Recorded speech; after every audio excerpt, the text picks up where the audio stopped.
Hello, this is Summer speaking. Welcome to Outdoors with Sum. Today I'm showing you what's in my camera bag. Wouldn't you like to know? We're going to go through my bag today. We're going to see what stuff I've got. I'll tell you a little bit about why I chose the things that I chose and the cost and that kind of thing, and hopefully you'll find it helpful if you're looking for your own camera gear, because I know it can be hard. If you're new here, welcome. I make videos about different animals around New Zealand. I go on trips and adventures outside looking for them and sharing how they've evolved to fit our unique environment. So if that interests you, feel free to subscribe and join us for future journeys. But obviously today we're doing more of an indoors with Sum. So anyway, that's enough blabbing on. Let's get into it. So a great way to start is with asking yourself, what are your requirements? I wanted a camera that would shoot really good video, but also could shoot stills as well, so still photography. When you choose to shoot video, you're also choosing to incorporate more cost. So you need to think about sound, battery life, and also your memory, your storage. Another requirement was I knew I wanted to shoot wildlife. You know, I wouldn't be in this game if it wasn't for nature and wildlife, because that's what I'm passionate about. I needed to consider things like what kind of lenses do I need to choose so that I'm going to be able to actually film something. Wildlife and nature, it also tends to be outside, so you want to make sure it's going to be able to withstand extremes, wind, water. So my other requirement was that I wanted to potentially shoot stuff professionally. So I knew that I needed a camera that could shoot industry standard. The price was another thing, so that's probably the most important thing you need to consider, is how much you want to spend on this. Comes a little treat. No, this isn't sponsored, thank you for asking.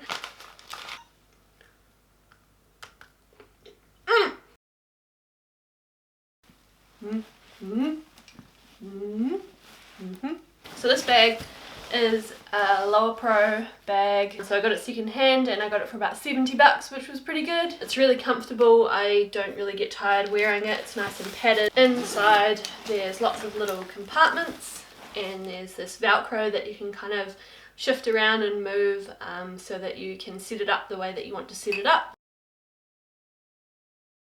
Perhaps the biggest player in the game is the camera. Now, the full name, Panasonic Lumix DMC GH5 camera. This camera was a really good choice for me because I knew that it was really good at shooting video. I knew that it could shoot the industry standard that I needed as a professional. It could shoot 4K, and it could do that at 60 frames per second. So it gets all those nice slow-mo shots, but it also takes really good still shots. It's got really good stabilization, and let me tell you, I do have a tripod, but I don't always want to take it out with me because it's a hassle setting it up. So it means that I can shoot video handheld and your footage isn't all shaky all over the place. It isn't too heavy, 725 grams, so it doesn't add too much weight to your kit. Great battery life. The batteries last for about 2 hours if you get the native batteries. And I got my GH5 second hand. Now that's the other thing, is it's quite a popular camera. It's easier to find it second hand. I got mine for about 1800 New Zealand dollars off of a second-hand site called Trade Me. It had a really low shutter count, and that's what you want to look out for when you're getting something second-hand. It means that it hasn't been used very much. So I got a really good deal on it, and I'm very happy, and it's still going strong after 1 year. So thanks Nick from Trade Me. My goal with the lenses was to get as much coverage as I could for as little money as possible. Now I did have to make a few sacrifices with my lens choices, and that's because I chose to get a Panasonic camera. Panasonic is not really known for having a lot of great telephoto lenses. Panasonic cameras, they have a micro four thirds mount. So the thing with micro four thirds cameras is that they have an automatic crop value of 2. So you can take a lens, say it's 12 to 35 mils, and all you have to do is times that by 2, and then you know how much length that that lens is going to give you. So that would be 24 to 70 mils rather than 12 to 35. So that's quite good, because it means that on the telephoto lenses, when I was buying mine, I was worried I'd only get up to 400 millimeters. Now I know I'm going to get up to 800 mils without even trying.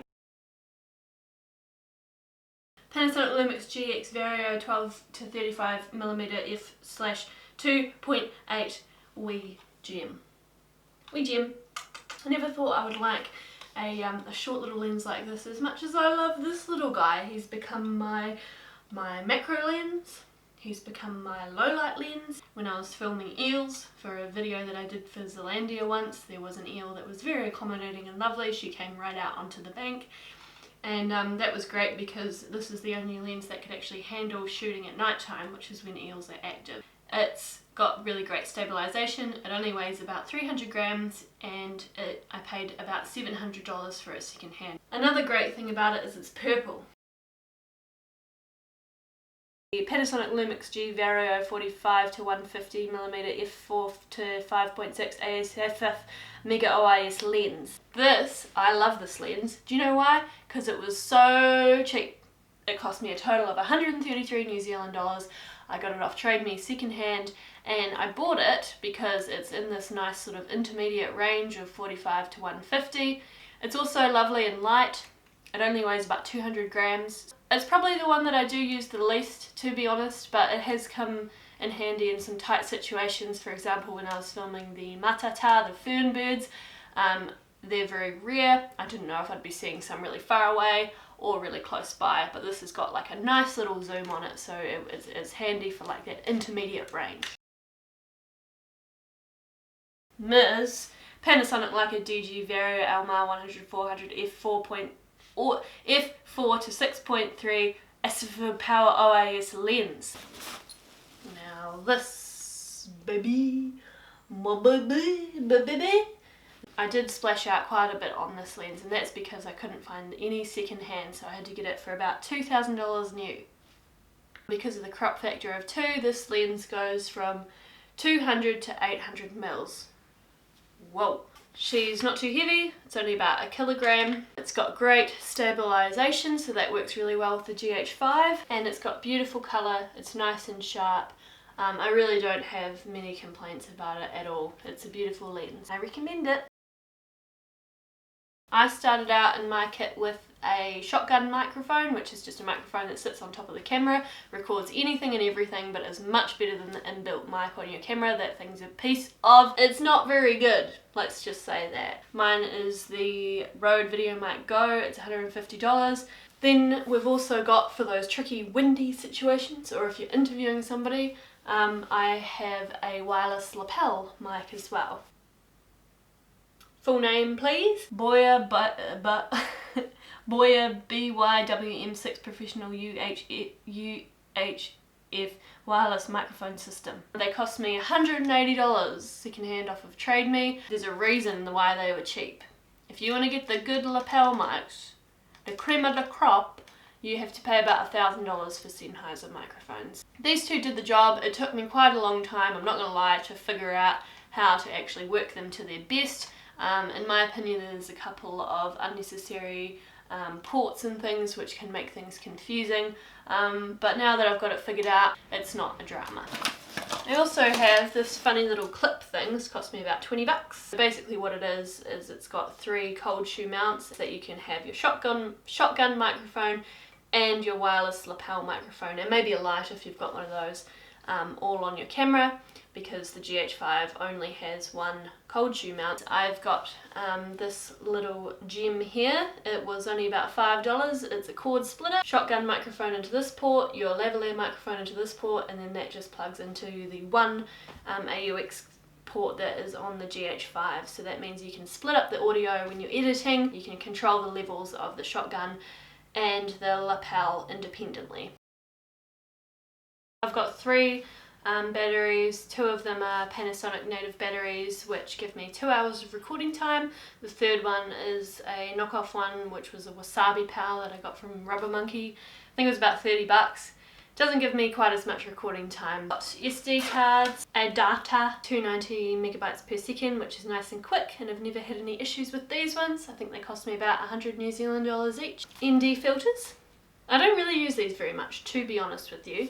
But they are handy. They cost me about $30, and basically just what they do is they go over the top of the lens, and if you're using it outdoors, it provides a bit of shading if it's overexposed. Going into the front pocket now, uncharted territory. PVC rain cover, which I made in one of my previous videos. If you haven't watched it already, check it out. A wheat bag, just your bog standard wheat bag really. If you haven't noticed, the ground is flat, and so if you put your camera on the ground you can't tilt it in various ways. So what the wheat bag allows you, ingenious technology, you can move it around as much as you want and get the right position for your shot.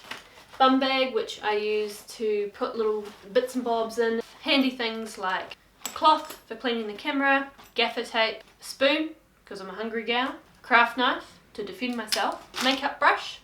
It's just an old one which I use to brush away sand and things from nooks and crannies in the camera where they can do damage.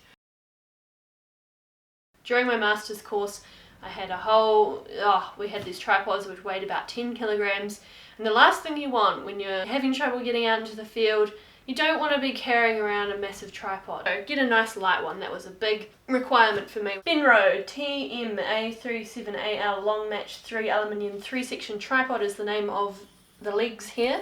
Goes up quite high, I think it's 1.72 meters, which is tall enough for me. It's got this nice little clippy thing at the bottom, which you can use to hang stuff on as a weight. So you want to get something light, but you also want to get something that's heavy enough that it's not going to blow over in the wind. The legs only weigh 2.4 kilograms, which is really good for me. It supports 16 kilograms of gear. One feature I really like is it's got this nice soft part here, like a grips.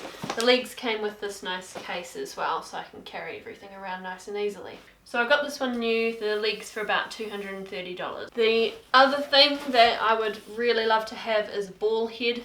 I thought that I was getting ball head when I bought this. Obviously don't know what a ball is. You want a ball head because it means that you can level it a lot easier just by rolling it around, rather than having to adjust all of the legs differently so that it's perfectly level. So this part is the video head, so it comes separately to the legs. You can swivel, you can turn, tilt, you can pan with the slightest of ease. Very good. The head weighs 1.2 kilograms, so in total that's 3.6 kilograms for the tripod, and the head itself supports 6 kilograms. I got the video head for new for $230. Alright, so you've seen what's in my camera bag.